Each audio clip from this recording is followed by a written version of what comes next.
So it's Ash Wednesday and it's also Valentine's Day. But unfortunately, I have the flu. And I'm going stir crazy, stuck in my room upstairs in the rectory. I really should be down there in the church praying with people, applying ashes on their forehead and mine. But it's not to be. So I thought I would reach out to you through my 5 minutes, which I haven't done in a long time because of my trip to India. So we begin Lent today, and I'm wondering what Lent might mean for you this year.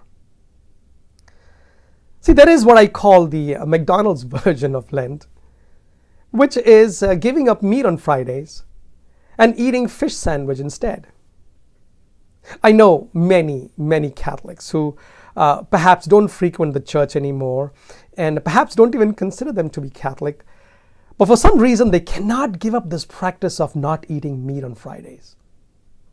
They go through a crisis in their conscience if they end up eating meat on the Fridays of Lent. And I'm very happy that that's how they feel, because in some way Catholicism is still alive in them. They still have that connection with the church, at least in Lent or on Fridays of Lent. And I'm sure someday they will come back to the church. But then there is a deeper meaning of Lent, isn't it? So let's try to get into what Christ might be calling us to this Lent. Lent really mirrors the 40 days of Jesus in the desert. And so I would like to use his 40 days as a way for us to have a meaningful Lent. So I would like to propose that you consider these 40 days of Lent as your personal journey with Jesus in the desert. And I'm doing the same thing. This year, I want Lent to be my personal journey with Jesus as he navigates the desert and everything in it for 40 days. Now, this is going to take some power of the imagination. But I'm proposing that many times during the day, for small periods of time, not extensive periods of time, but for many times during the day, imagine yourselves shadowing Jesus as he spends time alone with God. No, really, pull yourself away from whatever you might be doing just for a minute or two, and using the power of imagination, find yourself with Jesus in the desert. Why do you think he went there? What do you think he prays? What do you think he feels? What does he undergo as he faces these temptations and he overcomes them? What do you think he says to himself? In what aspect is he human? And how does he feel his humanity as he experiences the same temptations that you and I face?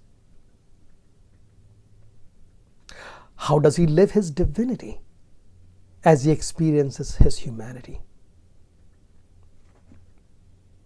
Also, ask yourself, what do you pray? What would you pray as you walk with Jesus? What would you say to him? What do you feel? What are your temptations these days? And how could you overcome them like Jesus did? What do you think of your own humanity? And what about our divinity? After all, we are made in the image and likeness of God, and we are the children of God.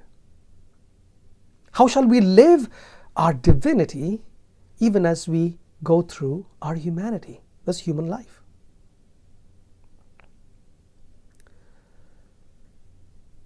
For Jesus, Lent was not only about giving up stuff. Lent was really about embracing who he was as the Son of God.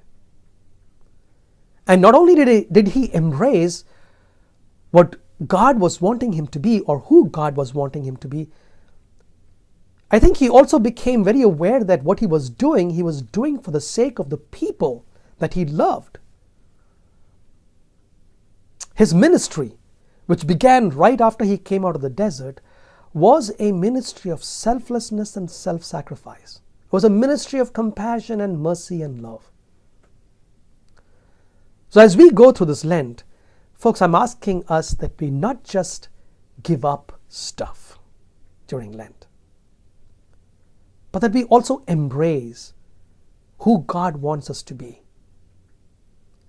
Really, who is it that God wants us to be? What kind of people does God want us to be? And then, who are the people that God has put into our lives and God is asking us to love?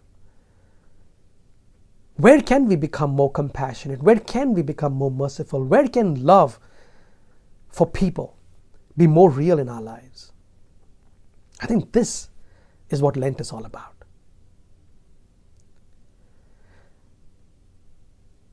By the way, the last time that Lent and Ash Wednesday and Valentine's Day fell on the same day was in 1945.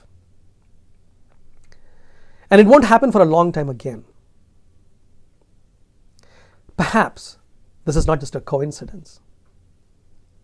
Maybe it is. But how about we read a deeper message in it? Maybe we are being asked to fall in love with God all over again. And maybe we are being called to love people in a deeper way, more genuinely and sincerely all over again.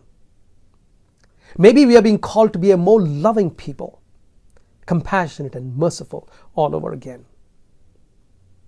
If we can accomplish this during this Lent, I think we can be very proud of ourselves, because then Lent has truly accomplished its purpose. So because I cannot go to church today, I have some ashes here, and I'm going to apply these ashes on my forehead as I say to myself, remember you are dust, and unto dust you shall return.